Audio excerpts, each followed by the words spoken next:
Senhor, nesta manhã nós somos gratos a Ti por estarmos aqui mais uma vez diante da Tua palavra. Obrigado por Tua fidelidade, obrigado por Tuas promessas. Nós estamos olhando as Tuas promessas, dadas há tanto tempo, mais de 2.500 anos atrás, e nós estamos firmados nelas ainda, estamos crendo no Seu cumprimento. Obrigado, Senhor, porque Tu és fiel, porque Teu plano vem acontecendo, muitas coisas já aconteceram, e isso nos dá também certeza de que tudo vai acontecer, o Senhor vai cumprir todas as Tuas promessas, de acordo com aquilo que o Senhor prometeu. Obrigado, Senhor, por cada pessoa que está aqui, e obrigado, Senhor, pela certeza, Senhor, da aliança que o Senhor tem feito conosco e com todo o Teu povo. Abre os nossos olhos, Senhor, pedimos em nome de Jesus. Amém. Bom, nós, se vocês já se esqueceram onde nós estamos, até agora nós estivemos em Ezequiel 36. Na verdade, nós vamos começar hoje Ezequiel 37. Esse texto de Ezequiel 37, dizem, acho que é verdade, que é a passagem mais conhecida do livro de Ezequiel, né? Passagem mais citada, mais conhecida.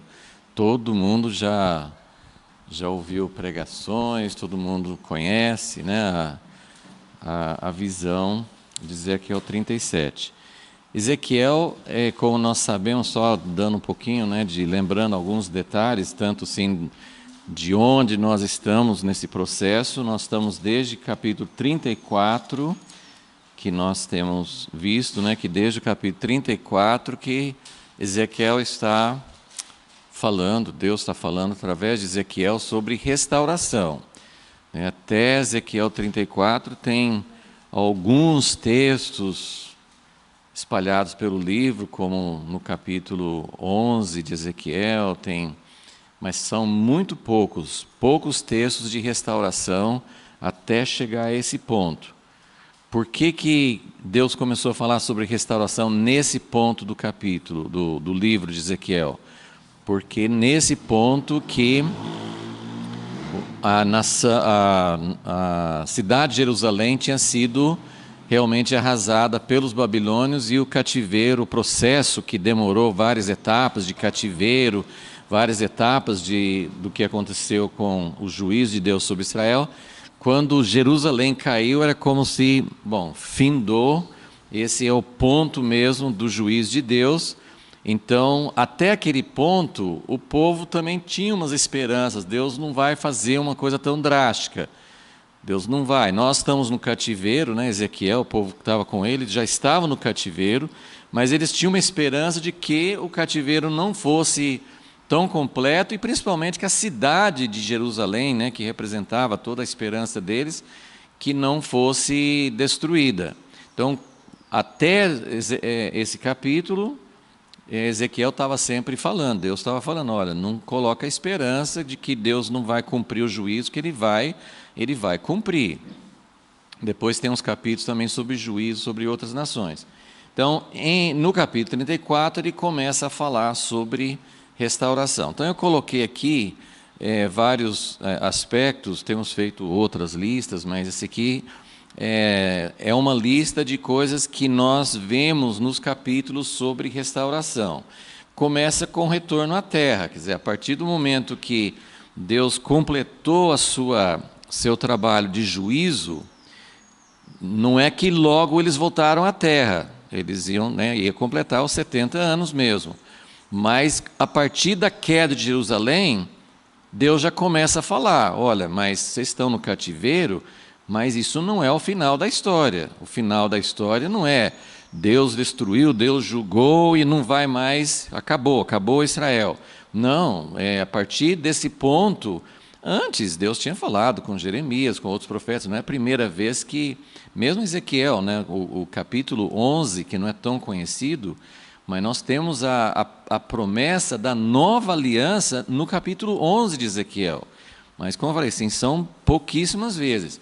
Agora ele começa a falar assim, não, agora que vocês entenderam que o juízo veio por causa do pecado, agora eu vou começar a falar sobre a restauração. E o ponto inicial é, vocês vão sair do cativeiro e vão voltar para a sua terra. Então esse é o ponto que está em Isaías, em Jeremias e os profetas menores também, sempre falando, vou trazer vocês de volta, vou trazer vocês de volta. E como a gente tem mencionado, que essa profecia de retorno à terra não era só daquela época de Babilônia, porque depois do tempo de Jesus eles foram espalhados de novo por um período muito mais longo, já não era mais 70 anos, né? Tá indo para, foi assim, 1800, 1900 anos de diáspora. Então, as profecias de retorno à terra falam muito sobre nossa época, porque no tempo de Babilônia eles não estavam espalhados por todas as nações da terra. E as profecias de retorno são, eu vou buscar vocês de todas as nações da terra, ou seja, ele está falando sobre um outro retorno lá na frente. Então, nós temos que procurar entender nessas profecias o contexto, porque como cristãos, como pessoas da nova aliança, como gentios, nós muito tempo, a igreja por muitos anos, não totalmente, sempre houve exceções, mas no geral os cristãos não prestam muita atenção que vai ter um retorno à terra. Sim, às vezes as pessoas falam, não, Israel vai ser restaurado, mas também não entendem toda a restauração de Israel. O fato de que Israel voltou à terra é muito conhecido hoje, porque faz tempo que eles estão na terra.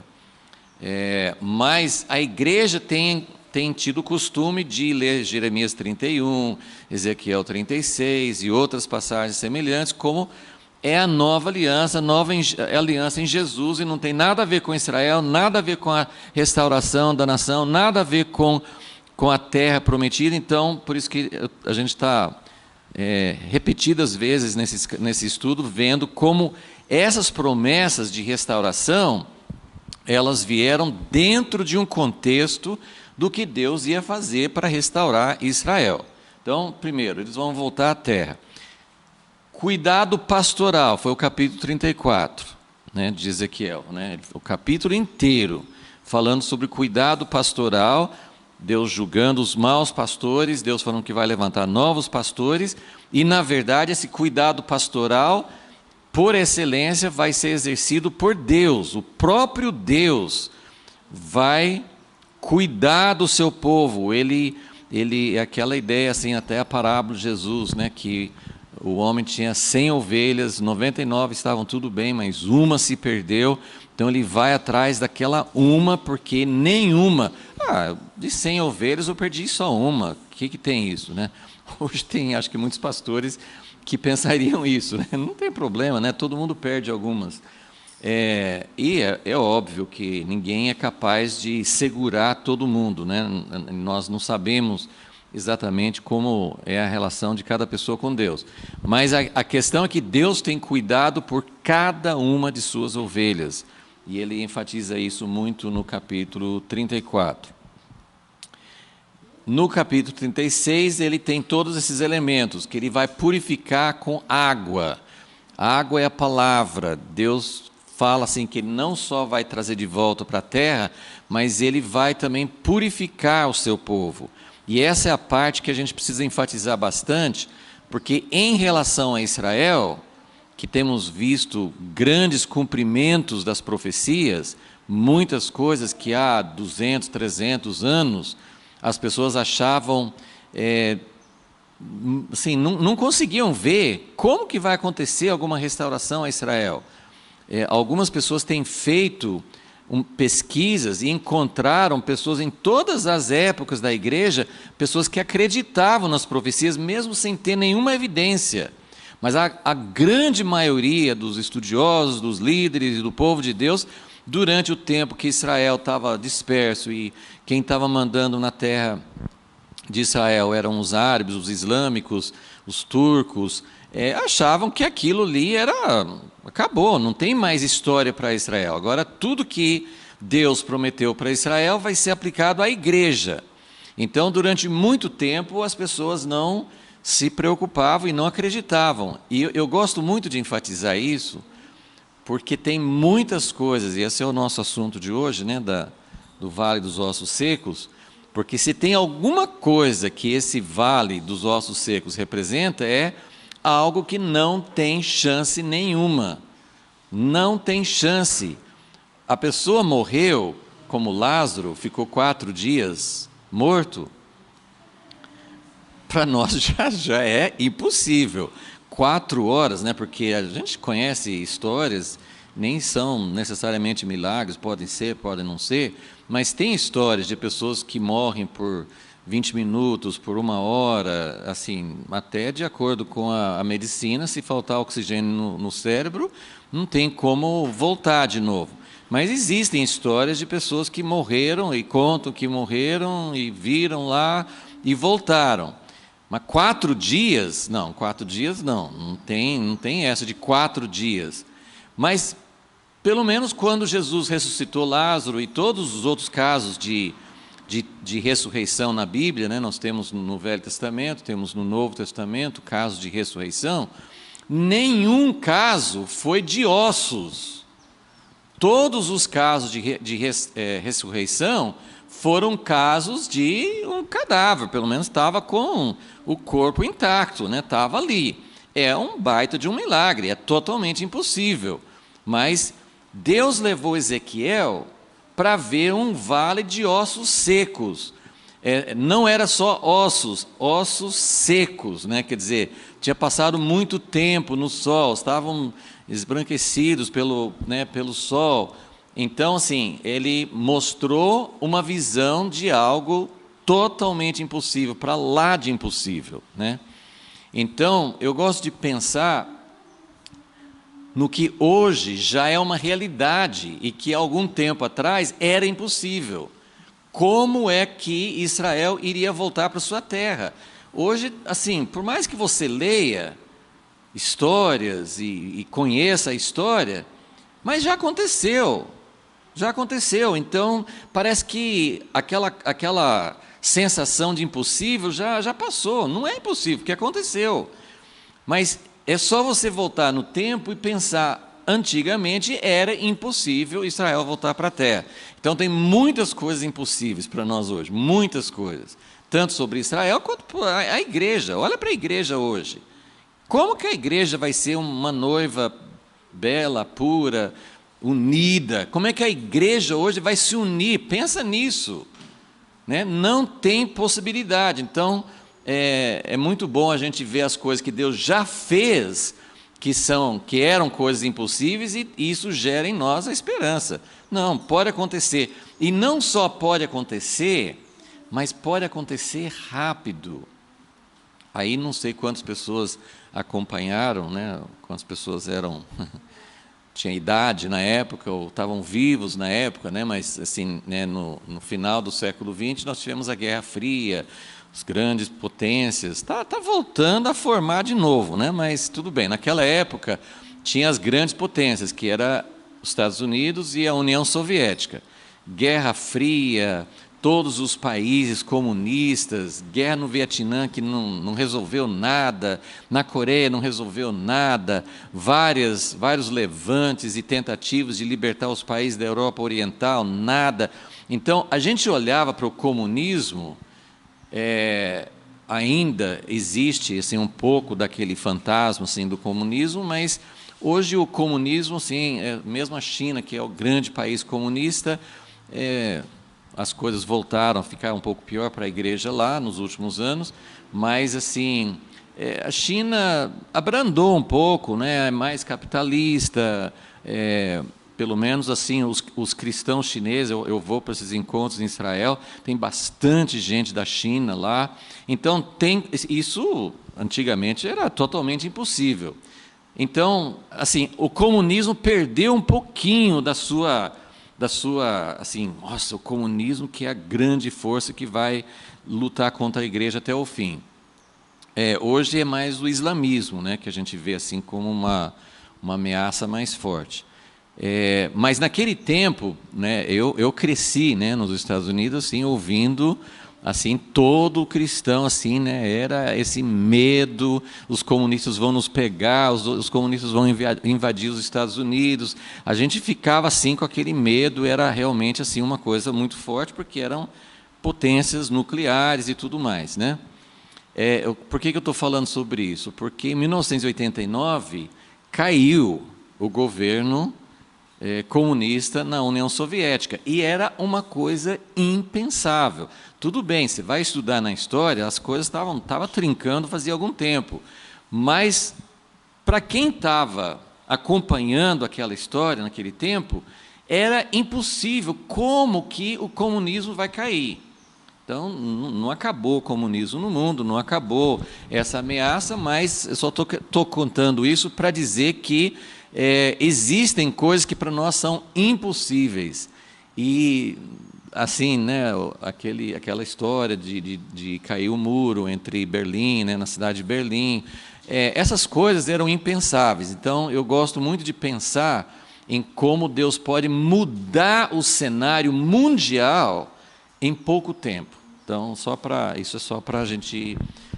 Mas vamos voltar aqui. Então, Deus está prometendo... olha essa lista aqui. O que Deus vai fazer? Eu nem terminei de falar sobre cada item, mas... restauração de Israel. A única coisa que já aconteceu, e mesmo assim não é completo ainda, mas a única coisa que aconteceu aqui é o número 1, retorno à terra. Nenhuma dessas outras coisas aconteceu, a não ser, assim, alguns vislumbres, alguns sinaizinhos, né? Deus tem tido cuidado pastoral do seu povo, mas isso que Ele promete, eu vou pegar todos que foram espalhados, né? Em Jeremias 16, ele fala que eu vou mandar pescadores, eu vou buscar vocês, aonde vocês estiverem, eu vou buscar a última ovelha. Então, isso não aconteceu ainda. Mas, principalmente, o que não aconteceu é todo esse processo de restauração espiritual de Israel. Isso não aconteceu. Tem algo novo no sentido dos judeus messiânicos, que também não havia isso. Os judeus messiânicos, como realmente uma identidade, como pessoas, como um grupo, uma corrente, congregações, isso existe há 50 anos.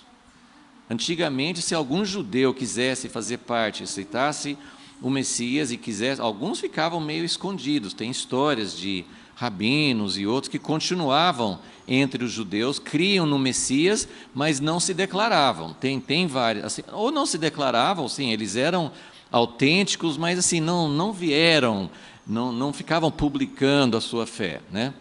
Mas existem hoje grupos messiânicos, então é um começo.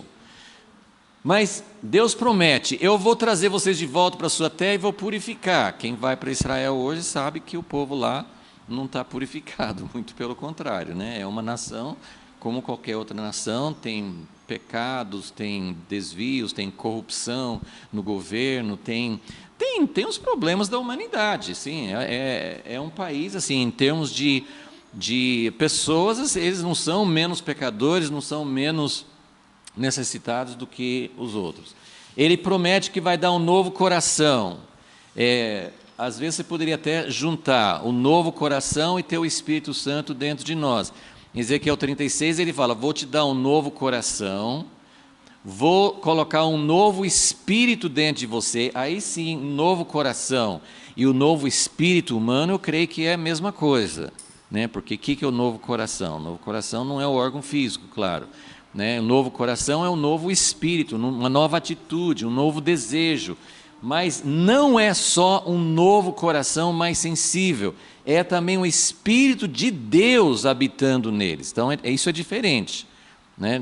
É ter um novo coração, um novo espírito, uma nova atitude em relação a Deus, mas é também ter o próprio Deus habitando dentro deles, né? É o Espírito Santo. Livramento dos inimigos. Isso ele já falou, né? Porque eu estou fazendo essa lista também para vocês entenderem um pouquinho essa sequência de capítulos em Ezequiel. Então, nós vimos o cuidado pastoral em Ezequiel 34. livramento dos inimigos, ele falou no capítulo 35, que é um capítulo curto. Ezequiel 35. Só que ele vai falar isso muito mais agora nos próximos 2 capítulos.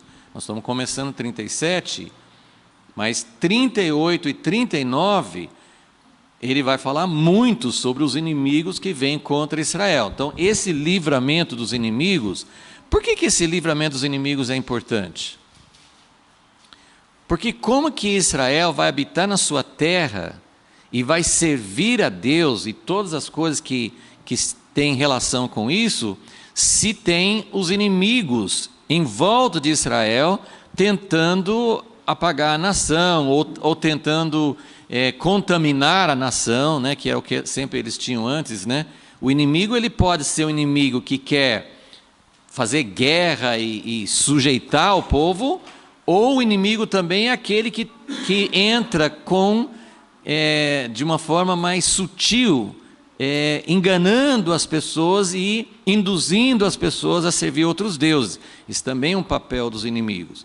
Então, quando Deus fala, eu estou tratando com vocês, eu espalhei vocês por todas as nações, mas eu vou trazer vocês de volta, e todas as profecias, quase todas sempre falam, Amós 9 fala sobre isso, eu vou trazer vocês para a terra, e nunca mais vocês vão sair, nunca mais vocês vão pecar, nunca mais vocês vão ter guerra.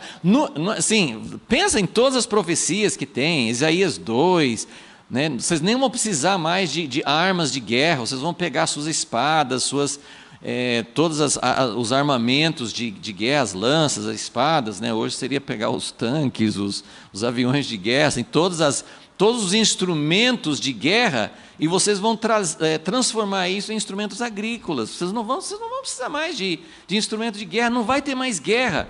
Então, quando Deus fala, isso é o reino de Deus, ele está falando sobre o reino de Deus. Quando eu levar vocês de volta para a terra, então eu vou dar uma purificação total, vocês vão ser totalmente purificados.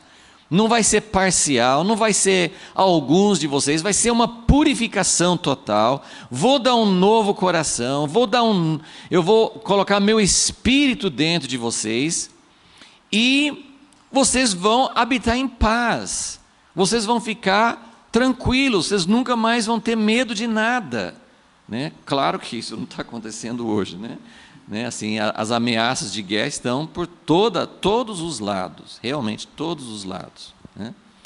Então, quando Deus fala sobre essas coisas, cada uma dessas coisas, Ele vai dar uma solução definitiva, uma solução de uma vez por todas.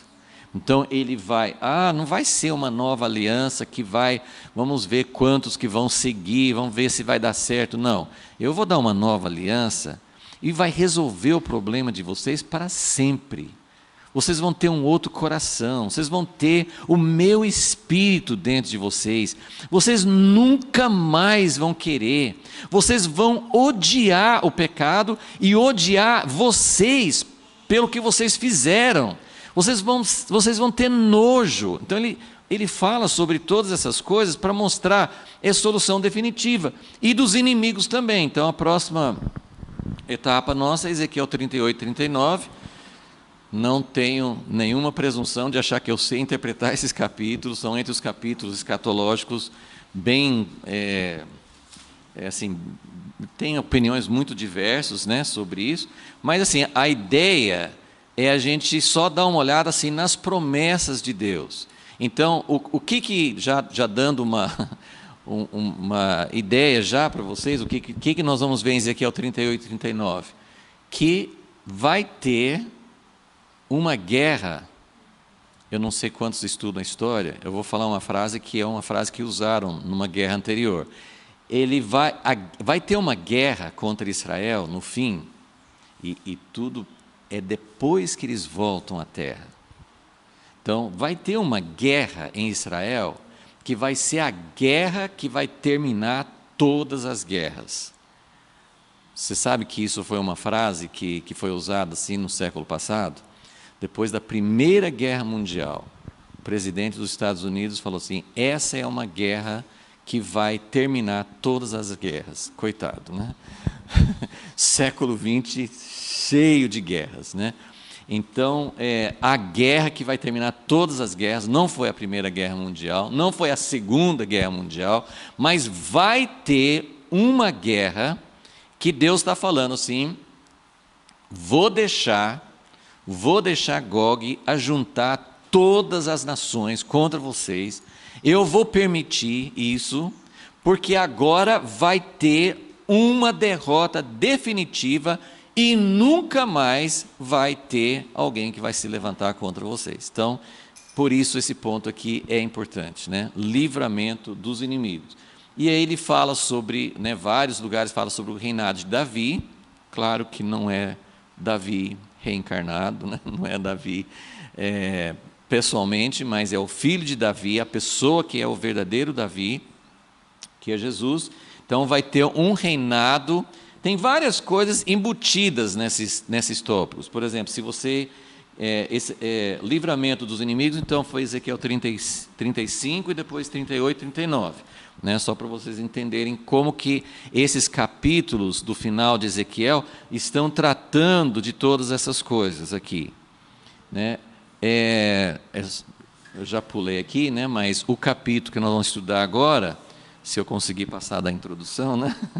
É o capítulo 37, né? 37, que é o Vale dos Ossos Secos, que fala sobre o Espírito Santo, dá vida para esses ossos secos.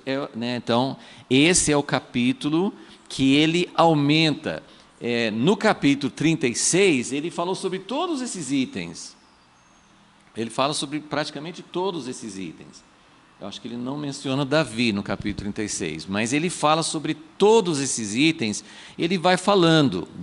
Então, em alguns momentos, ele dá como eu estou fazendo aqui, ele dá uma lista. Aí você pensa, mas como que Deus vai purificar? Tem um processo. Isso nós vamos talvez encontrar em outras passagens bíblicas. Como que Deus vai purificar? Como que Deus vai dar um novo coração? Tem um novo coração? Não. Tem um processo. Tem um aspecto que a gente não entende, a gente não sabe exatamente tudo que vai acontecer, mas faz parte desse processo todo. Então, o reinado de Davi, ele tem embutido nessa ideia de reinado de Davi, que também fala no capítulo 37, aqui, e menciona em outros lugares também, 38 ou 39, acho que menciona também, 34 já tinha mencionado o reino de Davi. O reinado de Davi envolve unidade. Com Davi, nós vamos ter um reino só. Isso nós vamos ver mais na frente. E o último ponto é que, quando Deus fala assim, vou restaurar, vou levar vocês para a terra, vou dar um novo coração, vou fazer uma nova aliança, vou livrar vocês de todos os inimigos. Ele fala tudo isso e depois ele fala, e eu vou dar a vocês, eu vou fazer entre vocês o meu santuário, e eu vou habitar entre vocês para sempre. Onde que fala mais sobre isso?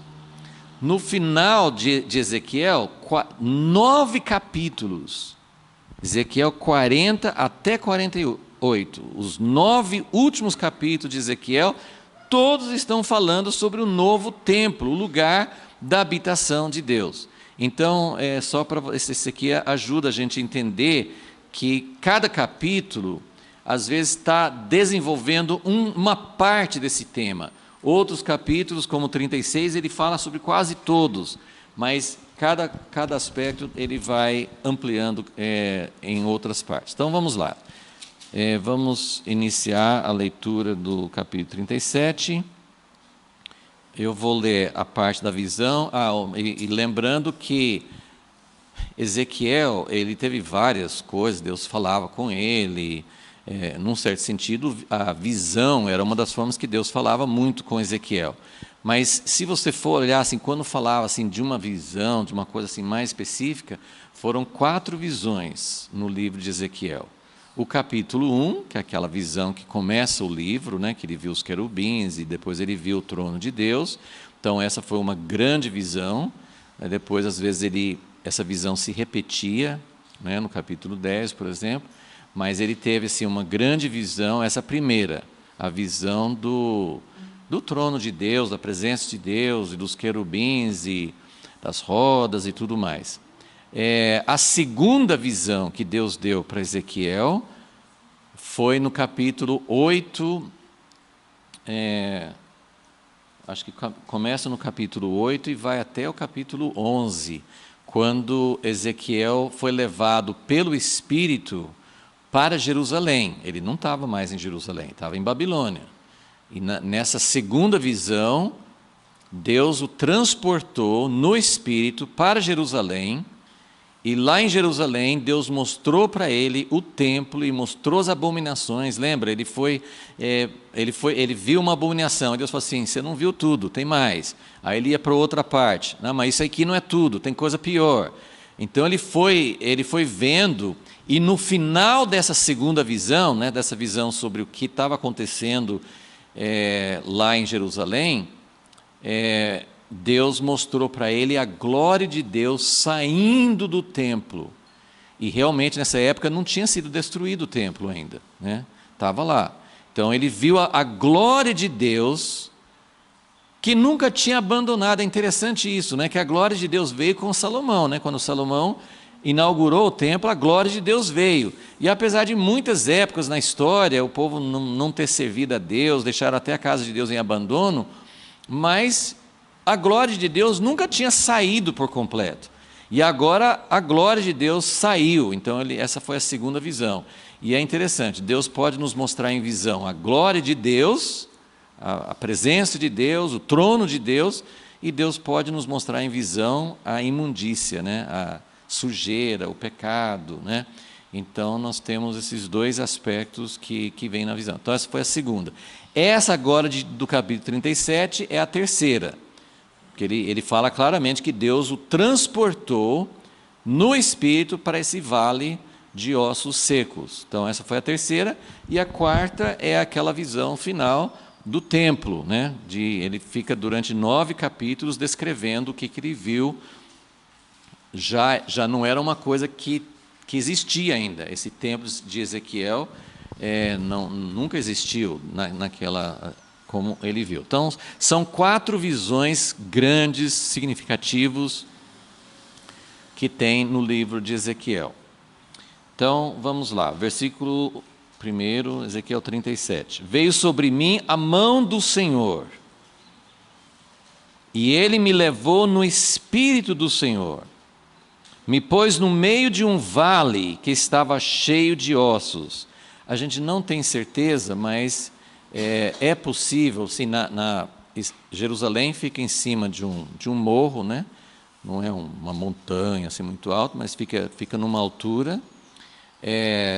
Depois, assim, nas fotos você consegue ver, quem já foi lá, é uma das partes principais que você vê, assim, tem as muralhas antigas, né?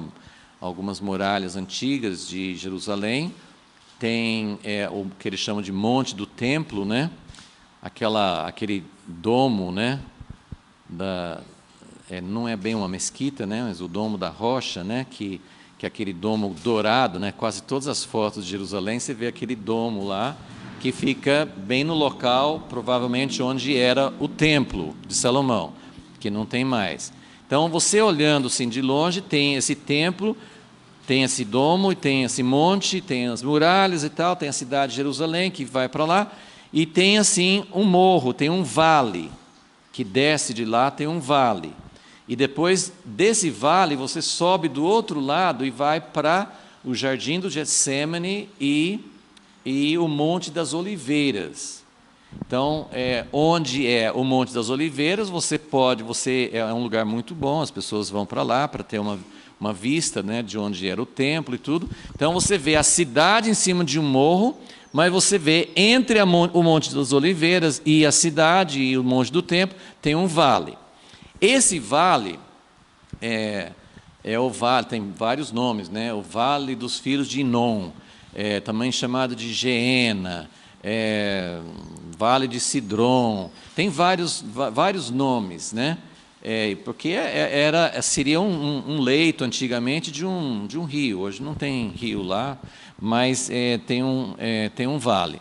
Esse vale era o lugar onde eles queimavam, né, lixo. Por isso que vem assim até essa figura do inferno como um lugar, como assim, era como se fosse um lugar onde queimava direto coisa, então o fogo nunca se apagava.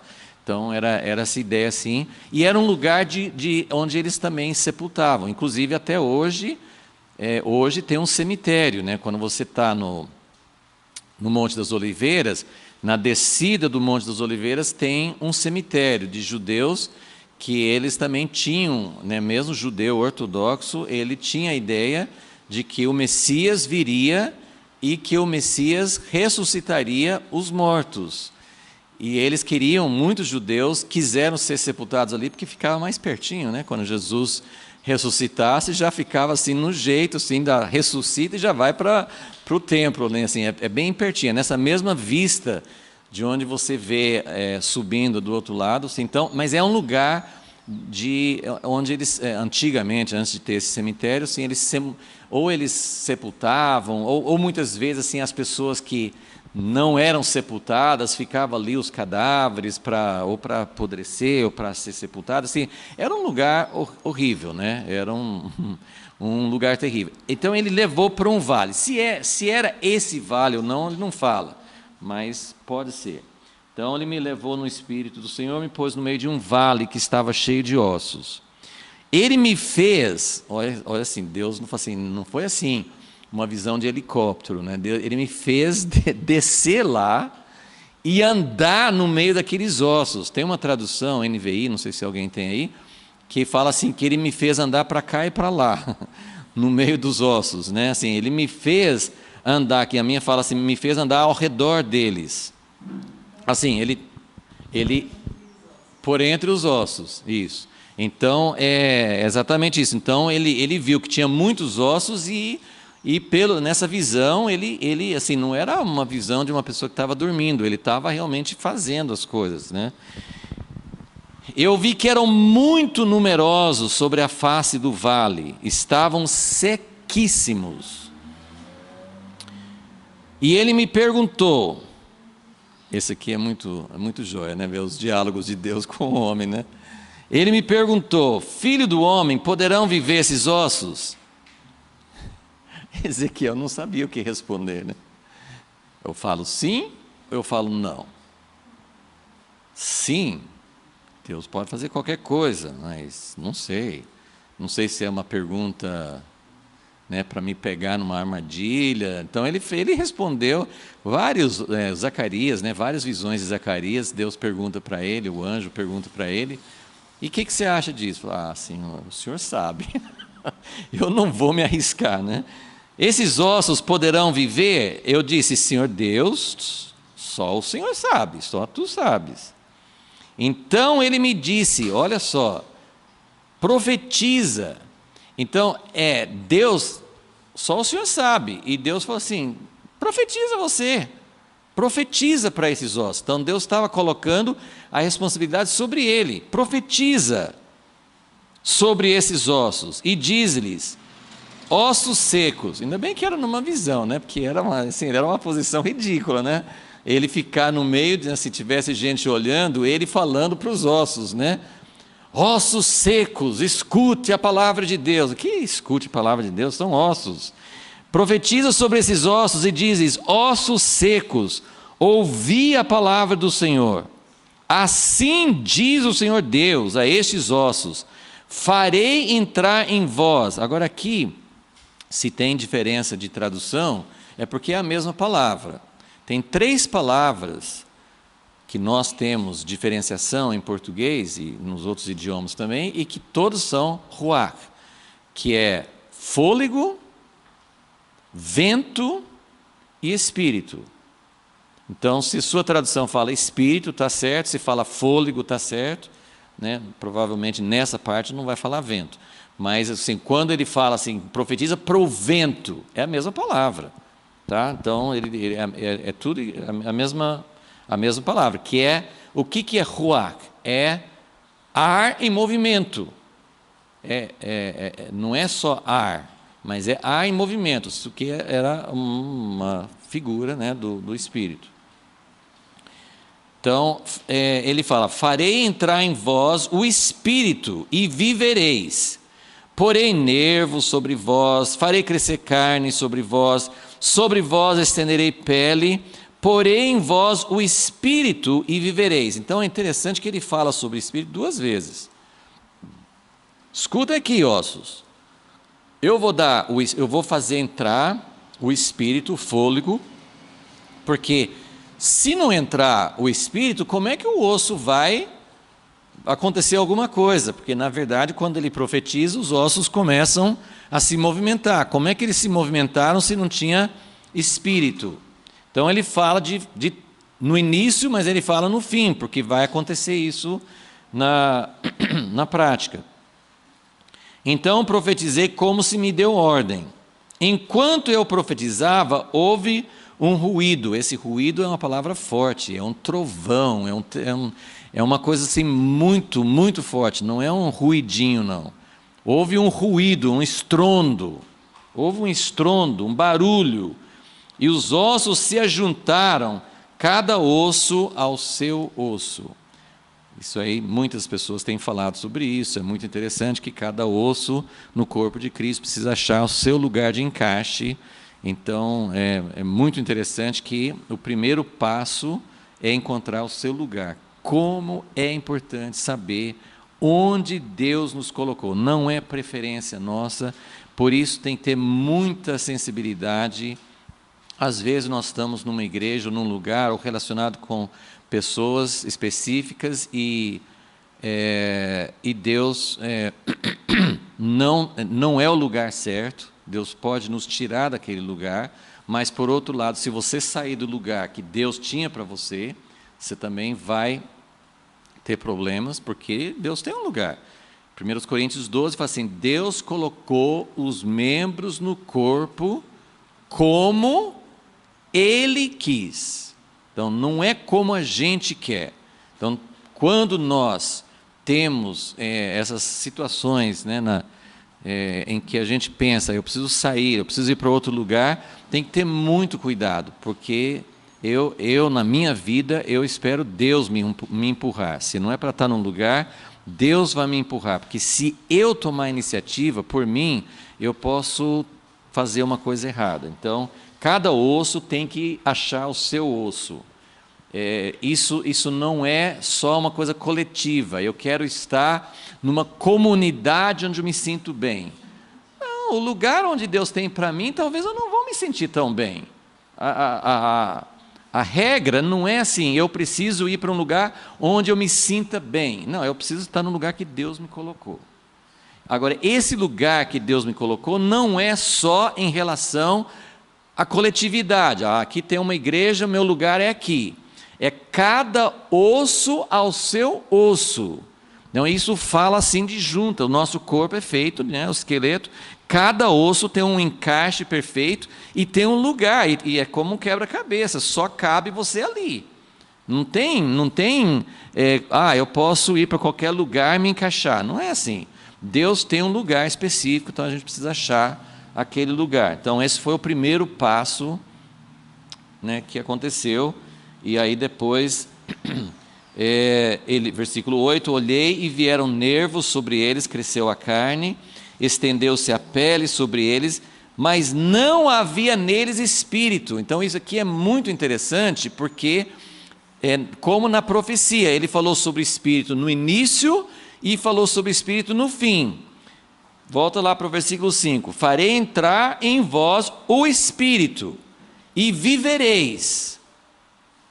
E depois, vou colocar carne, vou colocar nervos, vou colocar pele, vou fazer tudo isso. Mas depois ele fala de novo, e porei em vós o Espírito e vivereis. Então eles vão viver no versículo 5, mas eles vão viver definitivamente no final do versículo 6. E foi isso que aconteceu. Porque como que eles foram achando o seu lugar, osso no seu osso, se não tinha vida? Então tinha vida.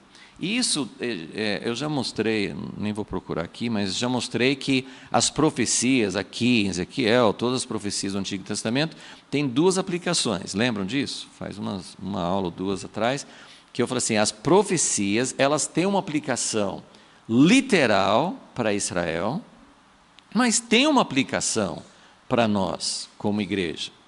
Então, não é errado a gente pegar uma aplicação espiritual. O errado é eliminar a aplicação literal para Israel. Isso que a igreja tem feito muito. Então, só aproveitando, assim, mesmo sem ter chegado ao final da passagem, mas todo mundo, eu falei assim, essa passagem é a mais conhecida de Ezequiel.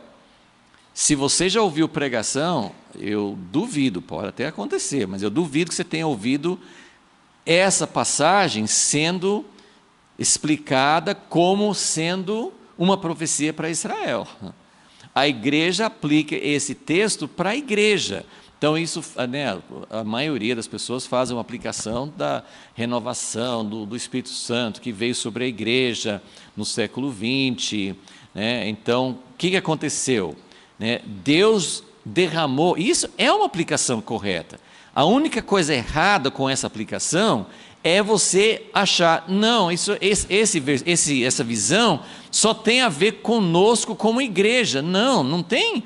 Na verdade, nós como igreja estamos pegando essa aplicação como uma aplicação secundária, porque a profecia no seu foco principal está relacionado com essa sequência de eventos aqui, em que ele lançou o Espírito Santo sobre nós.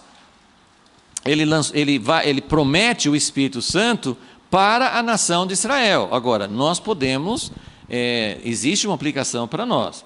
Então, nessa aplicação para a igreja, é válido pensar, toda essa coisa de batismo no Espírito Santo, né, pentecostal no início do século XX, carismática na segunda parte do século XX, Deus fez isso em onda após onda após onda. Deus derramou o Espírito Santo.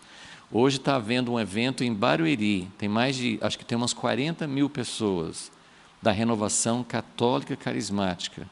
Hoje, está acontecendo isso hoje. Umas 40 mil pessoas da renovação carismática católica. Então, é mais uma das coisas, assim, mais um dos frutos. E quantas igrejas evangélicas, quantas igrejas pentecostais foram tocadas pelo Espírito Santo? Mas isso resolveu o problema da igreja? Isso resolveu? Foi muito importante. Tira a história do Espírito Santo do século passado e todos os moveres, as ondas do Espírito Santo, onde nós estaríamos como igreja? Nós estaríamos muito mais longe do alvo de Deus.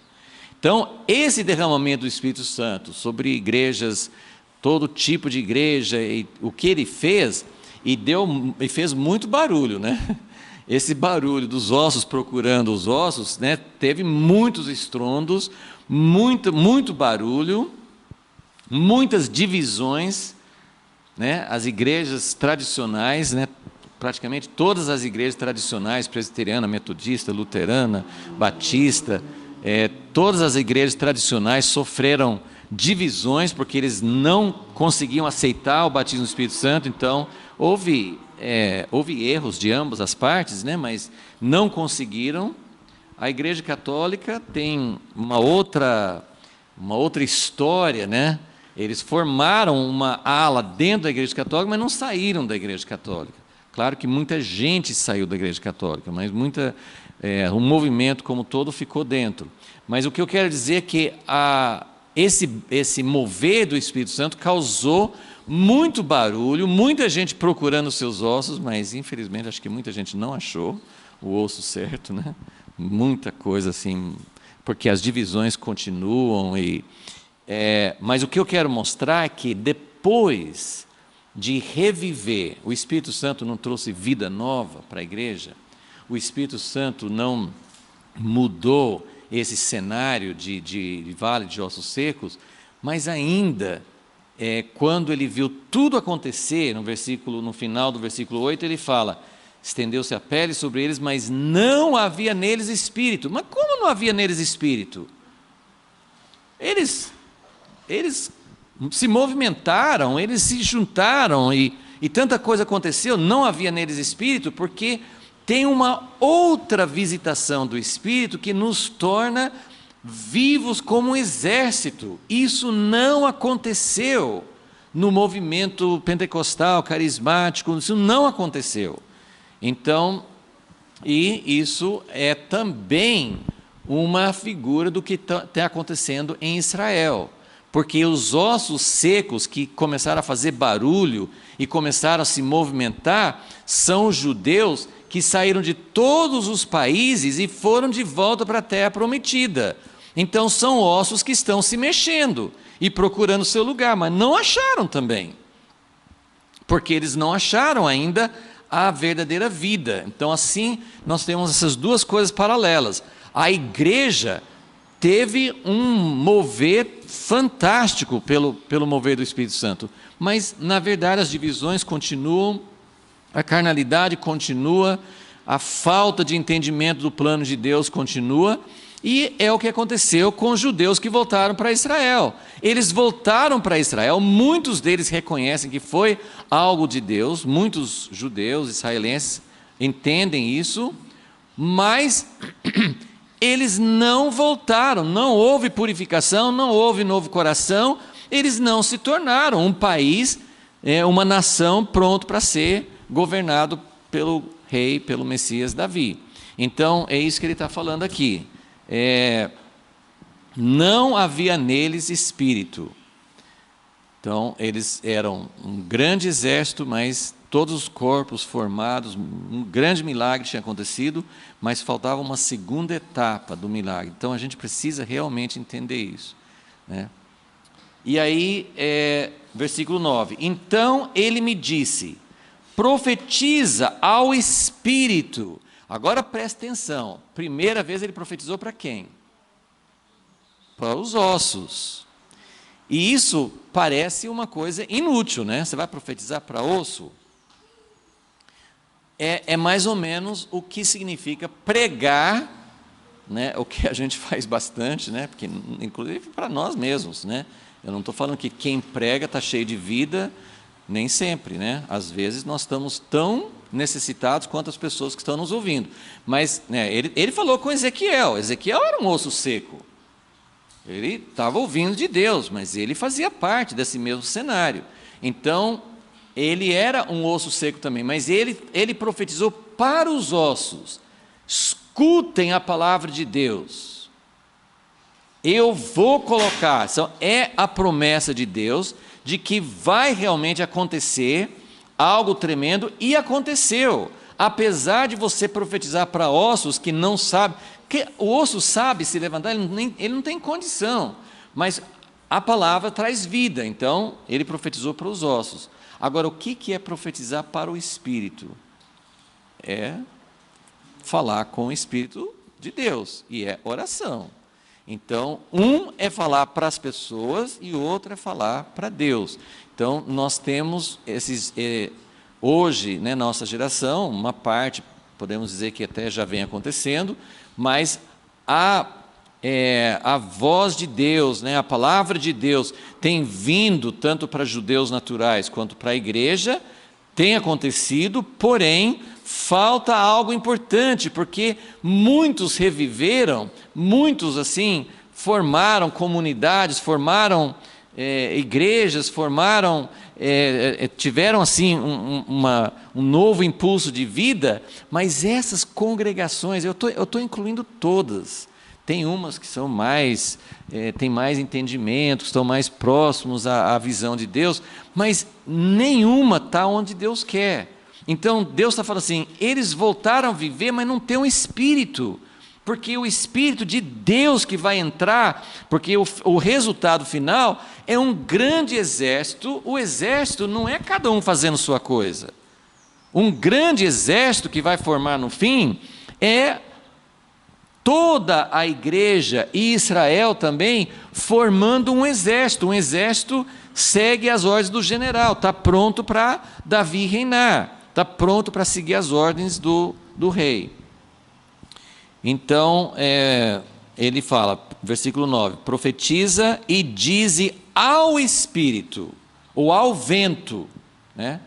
Mas é o Espírito. Assim diz o Senhor Deus. Deus está falando com Deus, né? Porque o Espírito de Deus é Deus, né? Então, assim diz o Senhor Deus, vem dos quatro ventos, e isso representa, o que é quatro ventos? Quatro cantos da terra.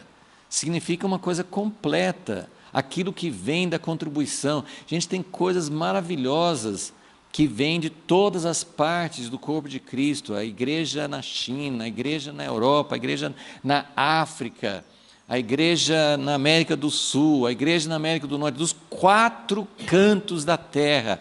É o Espírito Santo, mas é o Espírito Santo que age de modos diferentes em lugares diferentes.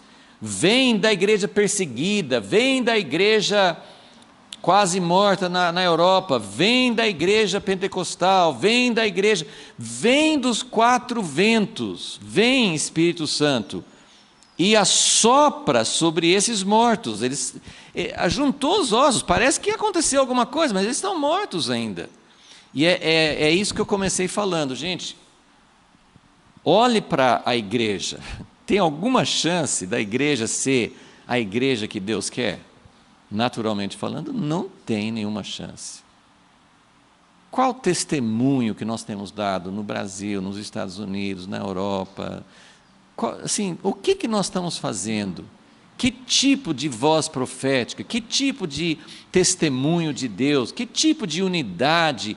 Que tipo de visão que realmente alcança os perdidos? Que tipo de coração para ir atrás dos povos não evangelizados? Onde que está isso? Tem alguns vislumbres? Tem algumas igrejas que estão procurando obedecer a Deus? Tem, mas isso em termos de igreja não tem ainda.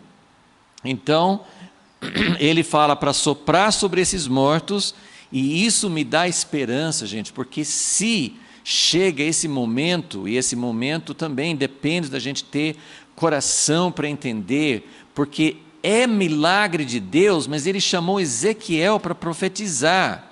Então, precisa de instrumentos humanos para falar com os ossos, precisa de instrumentos humanos para falar com o Espírito Santo, em oração, em intercessão, precisa. E como a gente sempre entende que naquele tempo era um homem, Ezequiel, mas que agora não vai ter um novo Ezequiel, mas vai ser um grupo de intercessores, vai ser uma coisa coletiva, vai ser algo diferente, mas vai chegar o momento de Deus, mas o momento nosso também, que a gente se torna despertado, que a gente começa a falar, vem. Isso vai acontecer literalmente também, com Israel, pessoas cada vez mais fortes. Essas reuniões que eu tenho participado, assim, todo ano, agora está sendo em março, né, todo ano, vem pessoas, não é um grupo grande, 100 pessoas, mas tem pessoas praticamente de todos os continentes. E quem sabe, eu não estou falando que é isso, estou dando isso como exemplo, né? Mas o que Deus vai fazer? Ele vai juntar pessoas para falar com a igreja, e ele vai falar também com pessoas para falar com Israel. Fala assim, acorda Israel, acorda judeus ortodoxos, levanta. Ele vai falar com os ossos e vai falar com o Espírito para entrar nos ossos. Então, são duas etapas diferentes, mas são dois movimentos do Espírito de vida. Então, vem dos quatro ventos e assopra. Versículo 10. Profetizei como ele me ordenara, então o Espírito entrou neles, viveram, se puseram em pé, um exército grande em extremo. Gente, eu anelo muito, né, por ver esse exército. Vai ser uma coisa maravilhosa, a gente vê um exército levantando, um exército surgindo para fazer a vontade de Deus. Agora, versículo só para terminar aqui, nem todas as visões, algumas na Bíblia, né, várias visões na Bíblia têm a interpretação, algumas não têm, mas essa tem.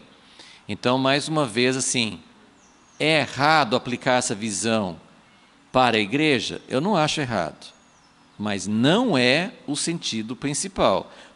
Tanto é assim que essa visão tem uma interpretação. Então, a gente nem precisa ficar pensando, sobre o que Deus, por que Deus deu essa visão para Ezequiel? Sobre o que? Ele fala, versículo 11.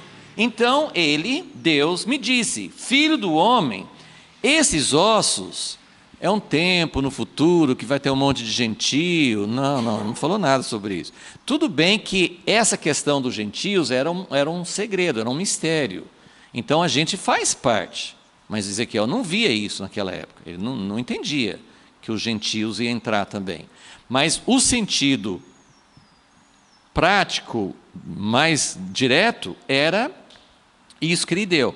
Filho do homem, estes ossos são quem?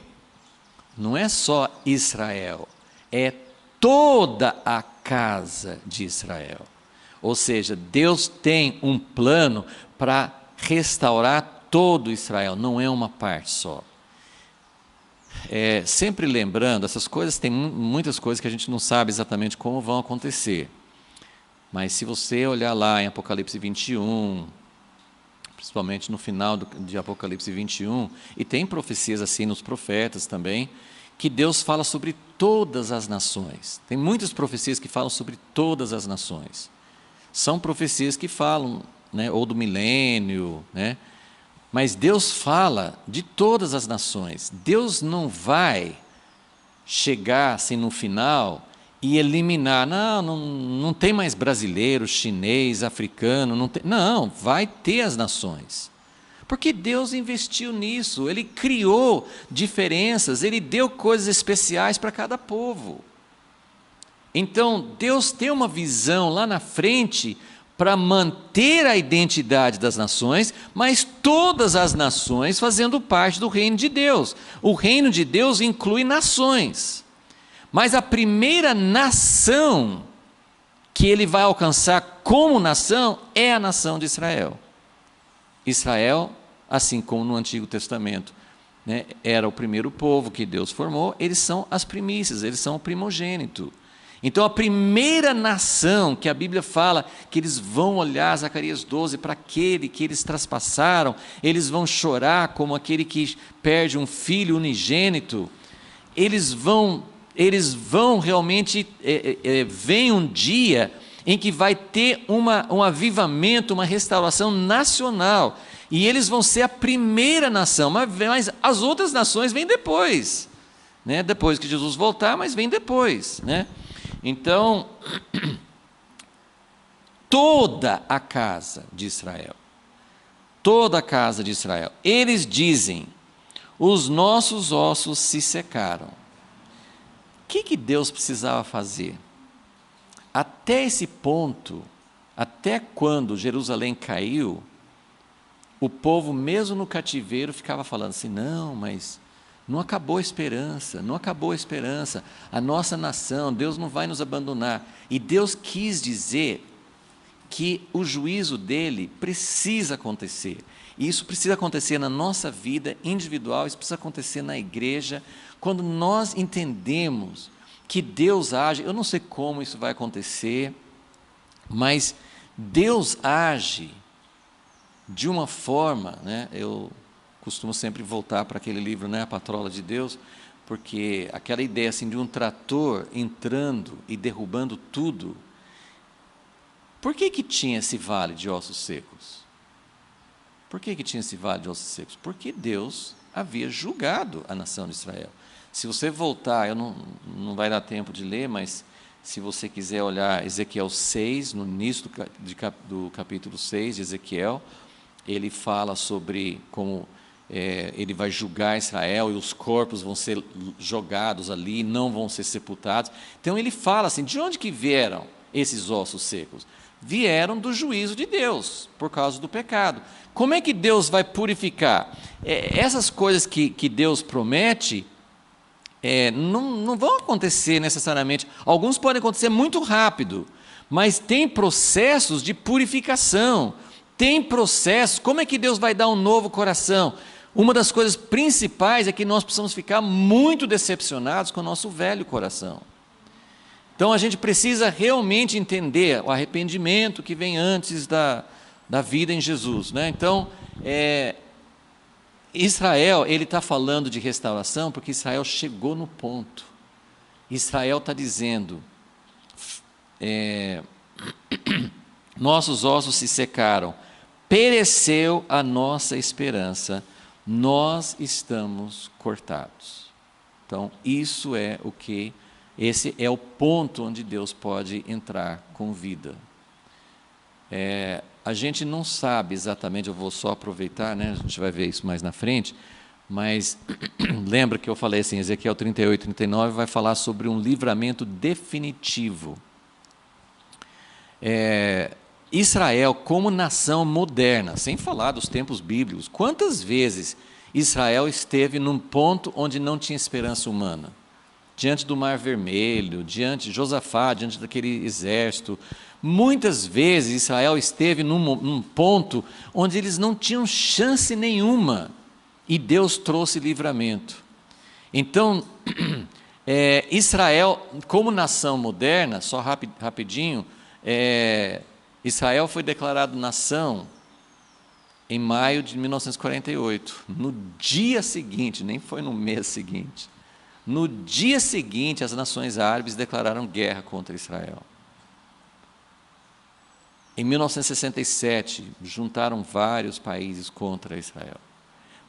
Principalmente em 48, Israel não tinha chance nenhuma, Israel não estava organizado, eles não tinham armamentos, eles não tinham tanques, eles não tinham quase nada. Foram livramentos espetaculares. Hoje não. Hoje Israel é uma potência. Israel tem armas nucleares, Israel tem instrumentos de espionagem, de saber o que o inimigo está fazendo. Israel tem aquele sistema de defesa, né, que chama Dom de Ferro. Israel tem algo tremendo. E com isso, Israel vai perdendo a sua dependência de Deus. Então, a guerra que descreve em Ezequiel 38, 39, é uma guerra onde novamente Israel vai ficar sem chance. Eu não sei como isso vai acontecer, mas essa é a profecia, que eles vão ser cercados, e nessa hora, que parece que envolve até a volta de Jesus, mas nessa hora de livramento, eles vão entender realmente, nossa esperança pereceu, nós não temos mais chance. E nessa hora, de alguma maneira, vai acontecer o livramento. Mas isso precisa também acontecer. Essa parte a igreja nunca quer tomar para si, né? A gente quer tomar as outras partes, mas a gente geralmente não toma. A igreja também precisa chegar. Vocês não acham que a igreja na China passou por isso? Antes de 49, né, quando os comunistas dominaram a China, tinha uma igreja atuante na China. Muitos missionários, tinha uma igreja. E os comunistas tomaram conta, começaram a fazer um trabalho muito completo de quem eram os líderes, demoraram uns 3 anos, mais ou menos. E em poucos dias eles prenderam os líderes das igrejas no país inteiro. Como que a igreja ficou na China? Sem esperança. Mas Deus trouxe livramento? Nós nem sabemos muito essa história, como que aconteceu. Mas a igreja precisa também chegar nesse ponto, onde fala, nossos ossos se secaram, pereceu a nossa esperança, nós estamos cortados. Versículo 12, portanto profetiza e diz-lhes, assim diz o Senhor Deus, eu abrirei as vossas sepulturas, vos farei sair delas, ó povo meu. Aqui ele usa uma outra metáfora, né? Porque antes ele falou de ossos secos que não estavam sepultados. Agora ele está falando, eu vou abrir suas sepulturas, né? É como se tivesse sido enterrado. Vos farei sair delas, ó povo meu, vos trarei a terra de Israel, então sabereis que eu sou o Senhor, quando eu abrir as vossas sepulturas e vos fizer sair delas, ó povo meu.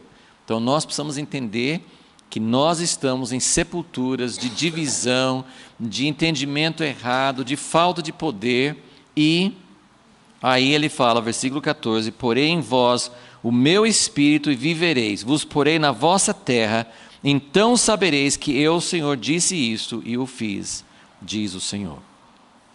Bom, então nós vamos parar aqui. O resto do capítulo também é muito importante. Domingo que vem a gente continua a jornada. Senhor Deus, nós acreditamos. Se o Senhor perguntar para nós, é possível ter uma igreja unida? É possível ter uma igreja dando testemunho da Tua graça? É possível ter um povo em Israel realmente vivendo para o Senhor? Nós vamos olhar para as evidências e nós também vamos dizer, Senhor, só o Senhor sabe se isso é possível ou não. Mas nós queremos dizer, baseado na Tua palavra e nas Tuas promessas, que é possível sim. E não só é possível, mas o Senhor está nos chamando para fazer parte do sacerdócio, para fazer parte do povo profético, que vai também profetizar para os ossos, que vai profetizar em oração para o Espírito e vai presenciar algo milagroso acontecendo. Mas, Senhor, que o Senhor nos prepare para esse dia e que nós também possamos colocar de lado nossas esperanças naturais e colocar tudo em Ti, Senhor. Pedimos a Ti, Senhor, em nome de Jesus. Amém.